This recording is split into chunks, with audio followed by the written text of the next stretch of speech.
It's tea time! Let's go!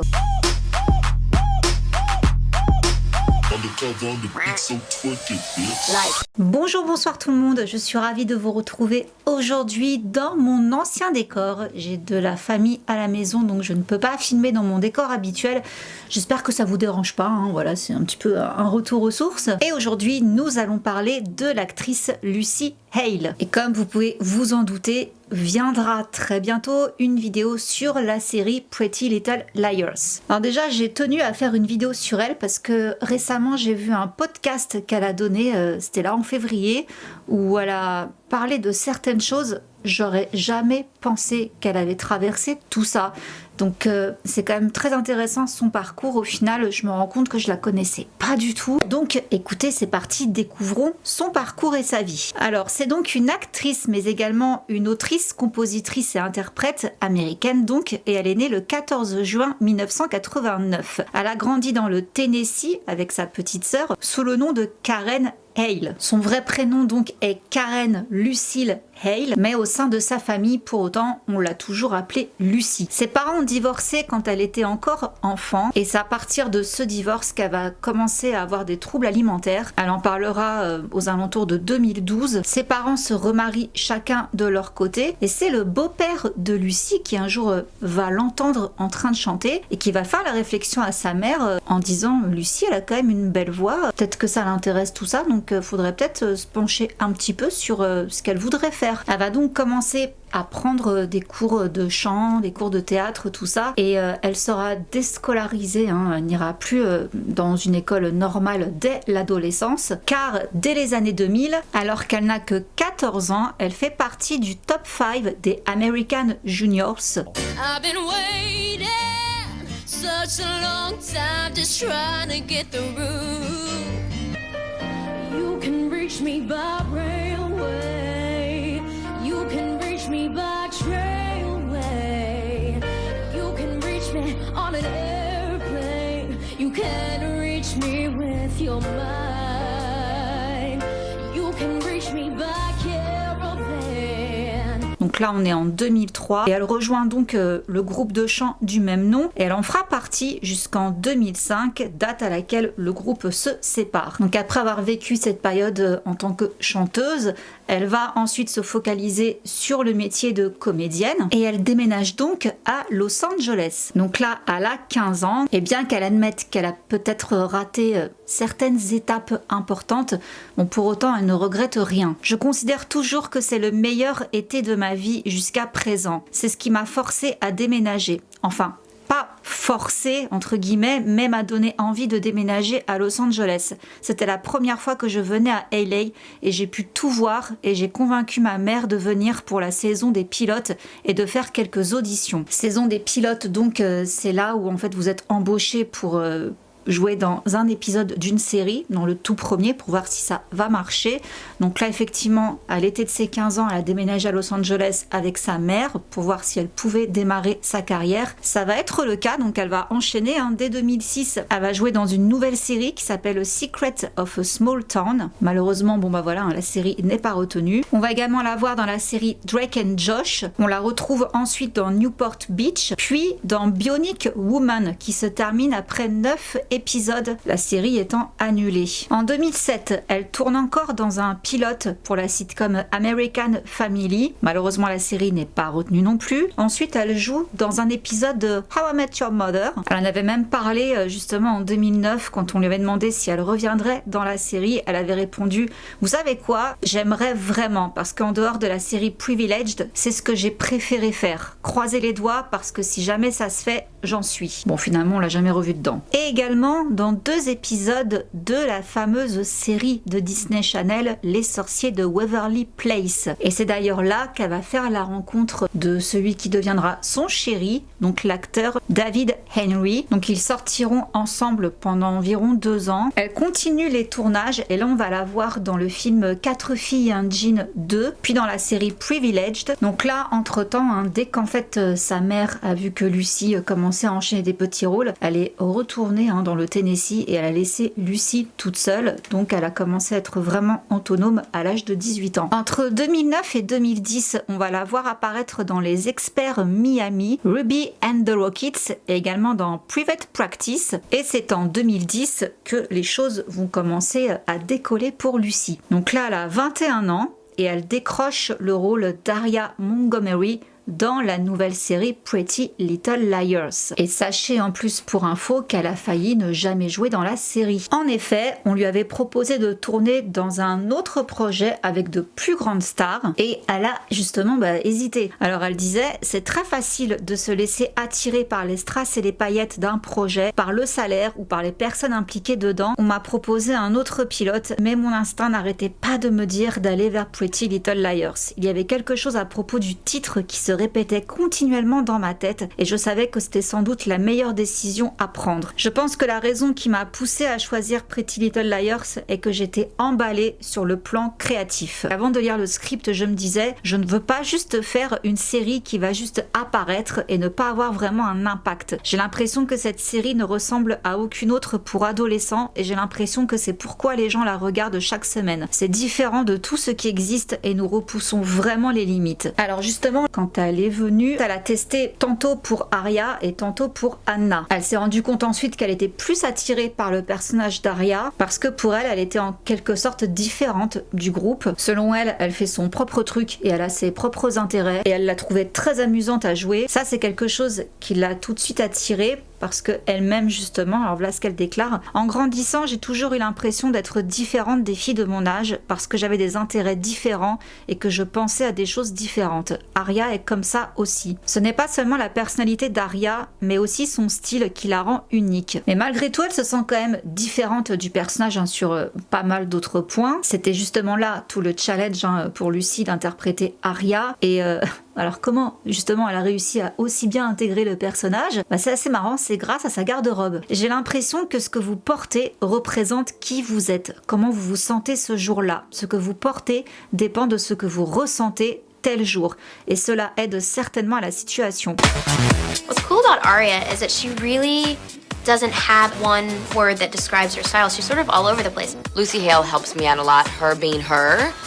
Sometimes I have to stop myself and be like, okay, Mandy, you have like 6 jackets on her. Because you can do anything with her. Especially for my character, she'll like take parts of a shirt and add it to another shirt. There's a lot of layering with Aria. I think it's a lovely metaphor for her as a character. Because she has to sort of go to school and live her life as a teenager. Her secret life is very adult. Effectivement, dès 2011, le show a connu un succès de dingue. Donc, naturellement, grâce au succès de la série, ça a également apporté le succès à Lucy Hale. Elle a remporté 5 Teen Choice Awards entre 2010 et 2014. Et on va également lui offrir des rôles au cinéma. Donc, on va la voir dans Scream 4, puis dans un autre film, mais qui malheureusement sortira direct en DVD, comme Cendrillon, Il était une chanson. Et là, côté cœur, de 2010 à 2011, elle fréquente Alex Marshall. Ils se séparent. Et là, on arrive donc en 2012. Elle apparaît dans un clip qui s'appelle Come Back Down to Earth. Et c'est là, à l'âge de 23 ans, qu'elle commence, comme je vous disais, à faire des révélations publiques sur ses troubles alimentaires. Je n'en ai jamais vraiment parlé, mais je passais des jours sans manger. Ou peut-être que je prenais des fruits et que j'allais au gymnase pendant 3 heures. Je savais que j'avais un problème. C'était un processus graduel, mais j'ai changé moi-même. Donc on comprend qu'elle commence à se réconcilier avec son corps. La même année d'ailleurs, elle fréquente un autre garçon, Chris Zilka. Bon, il n'y a jamais eu de vrais commentaires sur cette relation. On ne sait même pas quand est-ce qu'ils ont rompu, mais en tous les cas, c'était pendant cette année-là qu'on les a vus ensemble. Et là, nous arrivons en 2013 et Lucy va renouer avec ses premières amours, à savoir la musique.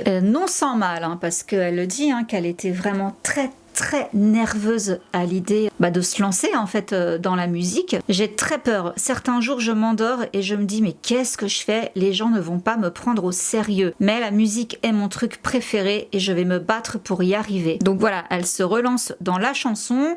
La même année, en 2013, elle devient ambassadrice pour la marque Marc Girl. Le même été, elle co-présente les Teen Choice Awards. Et avant que son album sorte, il va y avoir un petit souci, tout comme Vanessa Hudgens est et tant d'autres, des photos d'elle vont fuiter sur internet. Donc elle va être victime de piratage et donc ces photos intimes vont être publiées. Bon, ça va pas trop faire de bruit. Moi en tout cas cette histoire j'en avais pas du tout entendu parler. En tout cas elle précise qu'elle ne s'excusera pas pour sa vie personnelle. Elle n'est pas obligée de le faire. Elle fait ce qu'elle veut pendant son temps libre, c'est son affaire. La même année elle fréquente Graham Rogers, un acteur, et c'est donc dans la même foulée, juste avant le 3 juin 2014, qu'elle sort donc son premier album studio, Road Between. Beaucoup de gens ne connaissent pas la personne de Lucy. Ils me connaissent juste grâce au personnage que j'ai joué. Je pense qu'après avoir écouté l'album, ils auront une idée plus claire du genre de fille que je suis. C'est vraiment réel. C'est difficile pour les femmes, c'est presque tabou d'expliquer comment vous vous sentez vraiment. Nous ne sommes pas censés être tristes. L'album montre mes défauts, il me montre que je suis en colère, que j'ai le cœur brisé. Je pense que c'est cool pour les filles d'entendre que c'est bien d'exprimer ce que vous ressentez. L'album est assez bien accueilli et Lucy est très contente parce que, comme je vous disais à la base, quand elle est arrivée à Los Angeles, elle dans sa tête en fait elle s'était vue continuer là-dedans, qu'elle déménagerait à Los Angeles, qu'elle obtiendrait un contrat d'enregistrement, qu'elle ferait une tournée à l'âge de 17 ans, mais clairement voilà, c'est pas du tout ce qui s'est passé et finalement elle en est très reconnaissante parce qu'elle aurait pas eu autant d'expériences dans lesquelles puiser si elle avait fait de la musique beaucoup plus tôt. Cette même année 2014, elle va auditionner pour un film qui fera beaucoup de bruit, 50 nuances de Grey. Sauf que ça ne l'a pas fait du tout. Donc elle a voulu tenter sa chance. Donc elle a passé l'audition pour le rôle d'Anastasia Steele et elle a été tétanisée par le monologue, je cite, sexuellement direct qu'on lui a demandé de lire pour l'audition. Alors, j'étais très jeune, j'ai un peu oublié, mais je me souviens que j'étais mortifiée. Pour l'audition, ce n'était pas de vraies scènes du film qu'on devait lire, mais un monologue sexuel très direct et je ne savais même pas vraiment ce que je disais. J'étais un peu naïve à propos de tout ça, mais bon, j'ai auditionné, je n'ai évidemment pas eu le rôle, mais c'était aussi bien pour moi parce qu'en fait, ce n'était pas pour moi. Ça me faisait vraiment peur de passer une audition comme ça. Du coup, ça m'a fait revoir la perspective de ce film avec elle et franchement, pourquoi pas après tout, ça aurait pu le faire, je trouve. En 2014, elle va fréquenter le chanteur de country Joel Crows, mais quelques mois plus tard, la rupture est confirmée, n'arrivait pas à gérer la distance et leurs emplois du temps respectifs. Donc de 2014 à 2015, elle va fréquenter Adam Pitts, un autre musicien. Pareil, ils vont se séparer aux alentours de mars 2015, mais sans commenter. Et cette même année, on va retrouver sa jolie voix dans Let It Go de la Reine des Neiges. Dans l'album We Love Disney, Lucy est au summum de son succès, mais pour autant, elle n'oublie pas de remercier ses fans. Je crois vraiment que c'est à cause de la base de fans que la série a eu autant de succès, et quand nous avons commencé le show, elle avait déjà un culte. Les fans ont cassé Twitter chaque semaine et c'est un succès international, ce qui est vraiment fou. Je pense que c'est à cause du battage médiatique des gens qui regardent cette émission, qui encourage les scénaristes et les producteurs à vraiment donner le meilleur à chaque épisode. J'aime vraiment voir les réactions de chacun et les gens sont toujours excités après 6 ans. Et par rapport au fait que ce soit un groupe de jeunes femmes qui tiennent donc cette émission, justement elle déclare: mis à part les cliffhangers, le drame et la noirceur de la série, ce que j'ai vraiment aimé, c'est qu'il y a 4 personnages féminins vraiment forts et on ne voit pas toujours à la télé des amitiés très fortes, donc j'aime ça aussi. Je pense qu'il est important pour les filles de voir qu'elles peuvent rester debout avec tout ce qui se passe en ce moment. Notre série tourne autour d'une personne qui est intimie de ces 4 filles et donc elles se battent vraiment et je pense qu'à part tout le reste, c'est le message sous-jacent. Donc Lucy, actrice, Lucy, chanteuse, mais elle est également très passionnée par la mode. Et c'est important d'en faire une petite parenthèse, parce qu'à chaque fois qu'elle est apparue lors d'un événement sur les tapis rouges, son style a toujours été disséqué, étudié, commenté. Donc elle a toujours des looks cool et frais. Et donc ce côté fashionista, eh bien elle va le creuser. Donc elle va devenir en 2016 directrice créative pour la ligne Fashion Tech Castify. Et elle va en parler justement à Teen Vogue en disant: j'ai toujours une obsession pour mon téléphone et pour tous les accessoires et la mode. Alors j'ai pensé qu'une collaboration mutuelle entre nous deux serait une bonne idée. Donc par rapport à ses inspirations, elle dit qu'elle a puisé dans tout. en fait. Un cornet de frites pouvait aussi bien l'inspirer que des éléphants, en passant par son chien. Et elle a aussi beaucoup regardé les magazines ainsi qu'Instagram. Et en parlant de réseaux sociaux, ça recommence, les photos de Lucy dénudée. Donc là, elle finit mal l'année 2016. Elle se retrouve en procédure judiciaire avec un site qui a publié des selfies d'elle topless, en train de poser dans son lit. Donc elle a mis toute une armée d'avocats sur le coup. Elle a envoyé des lettres de menaces au site célèbre Jihad, qui a publié les 2 photos d'elle dénudée. Et elle a précisé que les photos en question étaient destinées à un ami et que son téléphone avait été piraté. Donc à ce moment-là, elle fréquente le musicien Anthony Calabretta depuis 1 an et demi. Et donc voilà sa déclaration sur les réseaux sociaux. Je n'avais pas l'intention de commenter quelque chose d'aussi ridicule, mais puisqu'en 2017, on s'attend à ce que je m'exprime, je vais le faire. Encore une fois, on viole une femme en place publique. On la dépouille pour exposer sa vie privée et son corps aux yeux du monde. Je ne vais pas m'excuser de vivre ma vie et d'avoir une vie personnelle qui ne regarde que moi. C'est malheureux que l'on puisse être exposé ainsi de la sorte. Merci à tous pour vos messages de soutien. Ça me rappelle chaque jour un peu plus tout l'amour qui m'entoure, et à la personne qui a fait ça, va te faire F. Voilà, donc on ouvre le bal de 2017 de manière très sympathique, et en plus de ça, donc quelques mois plus tard, courant 2017, elle va être victime de body shaming, comme si que ça suffisait pas, hein, l'histoire des photos dénudées. Donc là, elle va s'embrouiller sur les réseaux sociaux avec un type. Ça a quand même fait du bruit, hein, donc elle lui avait marqué: je suis dégoûtée qu'un mec puisse penser une seule seconde pouvoir dire ces mots terriblement affreux à une femme. Tu devrais avoir honte. Ayant souffert d'anorexie, je ne prends pas ces commentaires à la légère. Je suis en bonne santé et heureuse. Et tu ne me connais pas, alors garde tes commentaires abjects pour toi. 2017, donc la même année, c'est la fin de Pretty Little Liars. Et là, justement, quelques temps plus tard, elle s'est confiée sur ce qu'elle a vécu quand la série s'est arrêtée. C'était pas joyeux. C'était une expérience tellement folle de faire partie de quelque chose qui était énorme à l'échelle mondiale. La série a changé nos vies du jour au lendemain. Nous étions si jeunes, si occupés et surchargés de travail. Mais vous êtes sur cette montagne et vous vous dites: tout va si bien, les gens nous adorent. Et quand tu sors de ça, tu te dis: c'est pas normal. Après la fin de la série, ce fut une période sombre de ma vie. Cela m'a fait réaliser: je ne sais vraiment pas ce que j'aime chez moi. Et ça, justement, lors du podcast qu'elle a donné récemment, là en février de cette année, c'est quelque chose qui est beaucoup revenu. Elle insiste sur le fait qu'elle ne savait pas qui elle était en dehors de sa carrière, de sa vie d'actrice. Donc elle a dû commencer à reconnaître les petites choses qu'elle appréciait à propos d'elle-même en dehors de sa carrière, et des choses toutes simples, hein, comme le fait d'être une bonne amie par exemple. Je devais vraiment passer du temps avec moi-même. Je suis maintenant à un point où j'aime ce que je fais, mais j'aime aussi qui je suis en dehors de cela. Pour moi, c'est un grand accomplissement parce que je ne savais pas si je pourrais un jour dire cela à propos de moi. J'adore me réveiller avec mes chiens, boire mon café, regarder le lever du soleil depuis chez moi à Los Angeles. Avant, je pensais qu'un jour j'aurais ces grands passe-temps, mais ce sont plutôt des moments tranquilles avec moi-même.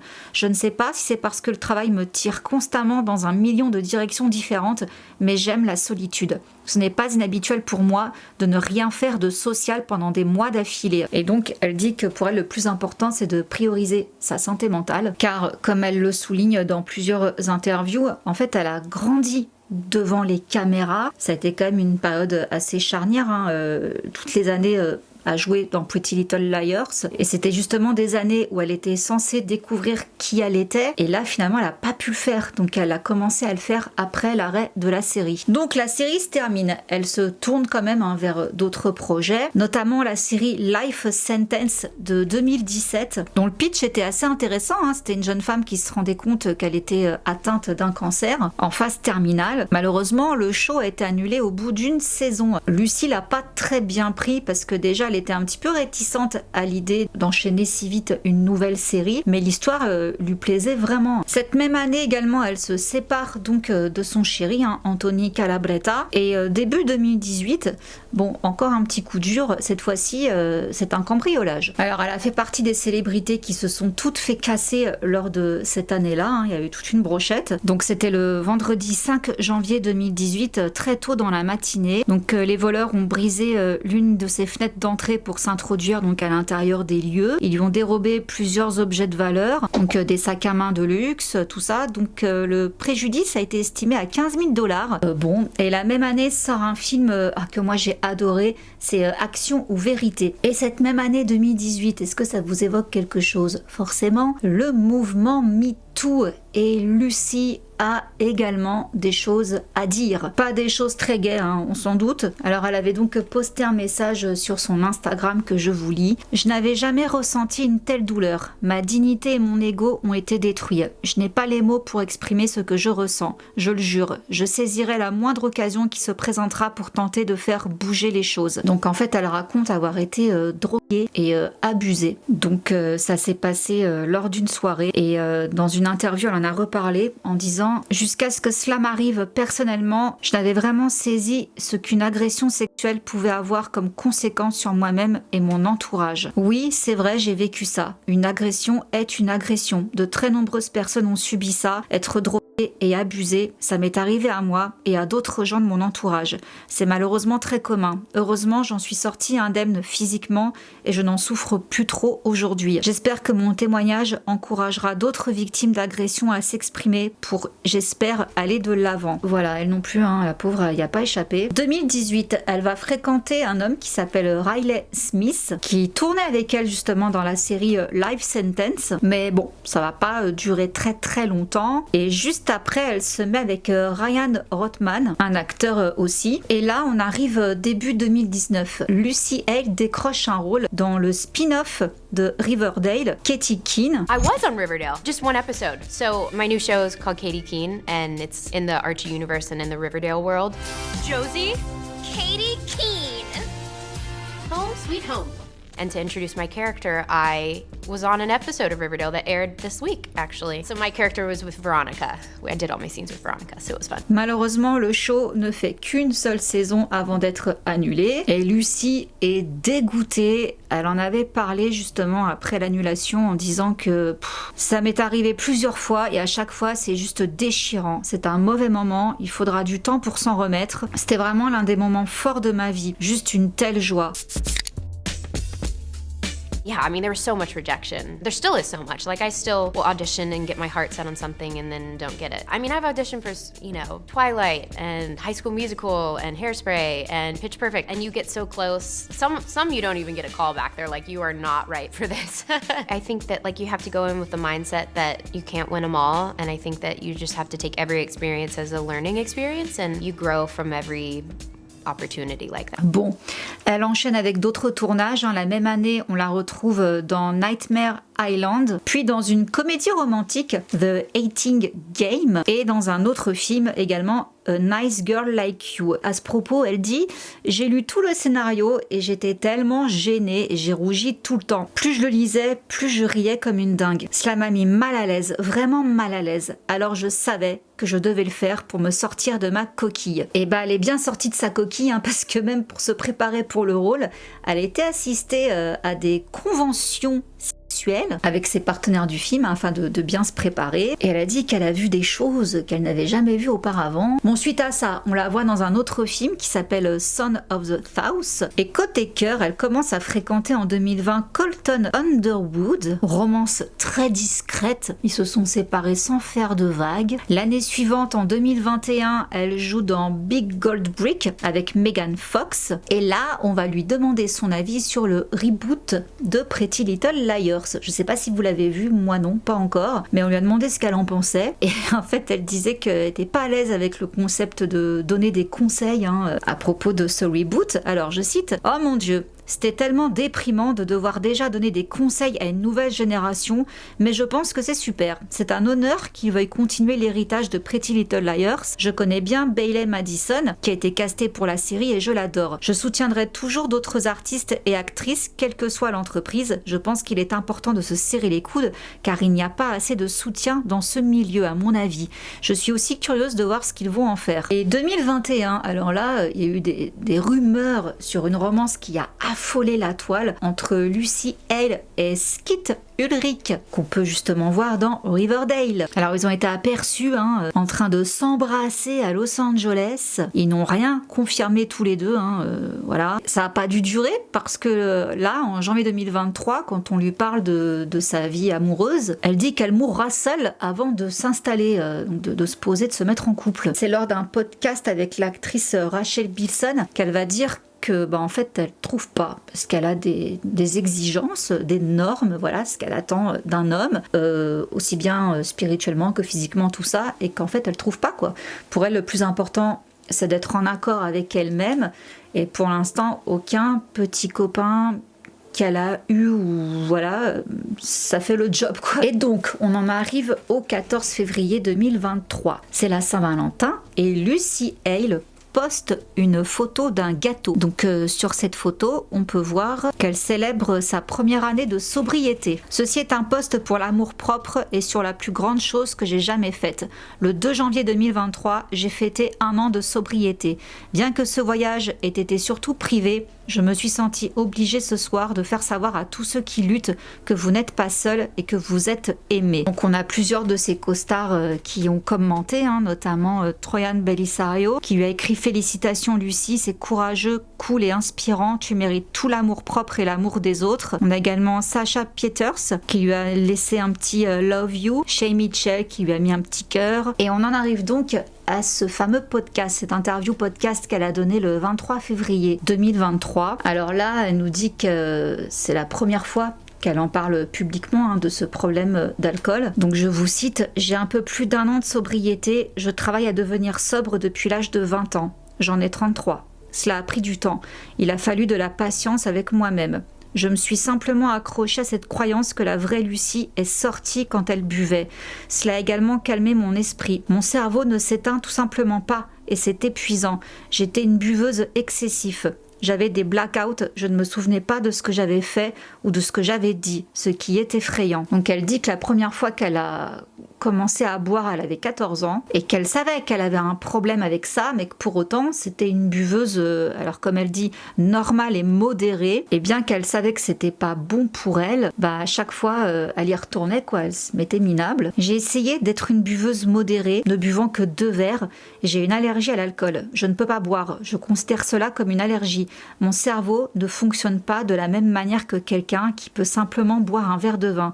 Il en veut toujours plus, il a soif de ce sentiment. Donc l'animateur du podcast Steven Bartlett, il lui a posé une question, il a demandé si quelqu'un un jour dans sa vie avait essayé de lui poser un ultimatum par rapport à cette consommation, et elle dit « J'ai essayé de changer pour des petits amis. J'ai essayé de changer pour ma mère, j'ai essayé de changer pour ma carrière, j'ai essayé de changer pour de vaines raisons. Je me disais, je vais paraître plus jeune et plus maigre, j'arrêterai de boire pour ça. Un de mes meilleurs amis est mort d'alcoolisme et cela ne m'a toujours pas donné envie de devenir sobre. Rien de tout cela ne fonctionnait. L'alcool n'est pas le problème. Le problème, c'est ce sentiment à l'intérieur de moi. Donc, ce n'est que le 2 janvier 2022 qu'elle a pris la décision de se reprendre en main et qu'elle a réalisé qu'elle méritait plus de cette vie et qu'après près de 2 décennies de forte consommation d'alcool, elle a commencé à se sentir libérée et paisible. J'aurais jamais pensé qu'elle avait un problème d'alcool. Là pour le coup, je vous avoue que ça m'a scié.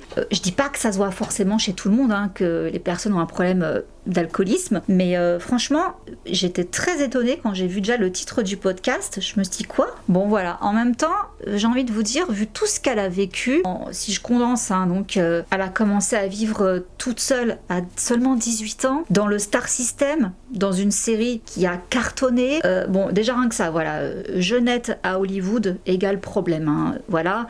Mais si en plus de ça on rajoute effectivement les hackers avec les nudes, on rajoute à ça l'agression intime, pas dire le mot qui commence par un V, la pression des médias, la pression par rapport au poids qu'elle s'est mis d'ailleurs toute seule depuis déjà très jeune, donc avec ses problèmes de TCA, tout ça, plus le body shaming, plus tout ce que vous voulez quand vous êtes une femme à Hollywood, qui plus est une jeune femme. Finalement, c'était peut-être un petit peu trop beau pour être vrai de penser qu'elle avait échappé à tout ça. En tous les cas, là, elle a 33 ans, si j'ai bien compté. Elle a l'air d'aller enfin bien. Dans le podcast, je l'ai sentie quand même très fragile. Elle craquait souvent, elle avait quand même les larmes qui lui montaient. On voit que c'est nouveau pour elle. Et moi, je vous dis, ça m'a fait vraiment bizarre parce que j'ai découvert un portrait de Lucie que j'avais pas du tout flairée pour le coup. Mais ouais, j'étais étonnée de la voir aussi vulnérable, aussi fragile. Et elle m'a touchée. Elle m'a vraiment touchée. Je vous mettrai de toute façon le lien du podcast sur le blog avec toutes les sources. Et ouais, je l'ai vraiment trouvée très touchante, très attachante également. On voit que c'est encore un petit peu fragile tout ça. C'est pas encore gagné. Donc en tout cas, je suis vraiment contente qu'elle se soit enfin pris en main. Et je lui souhaite tout le bonheur du monde parce que cette fille-là, moi je l'aime beaucoup. J'adore sa bouille. De toute façon, dès que j'ai vu Pretty Little Liars, j'ai craqué sur elle. C'était ma préférée dans la série. Donc voilà, je souhaite vraiment tout le meilleur. Et sur ce, je vais vous laisser. J'espère que cette vidéo vous aura plu. On se retrouve, j'ai essayé de vous poster mercredi une petite vidéo, un petit sujet. Et puis voilà, je vous tiens au courant de toute façon sur les réseaux. Mouah. Bisous, ciao. Undercover on the beat, so twerk it, bitch.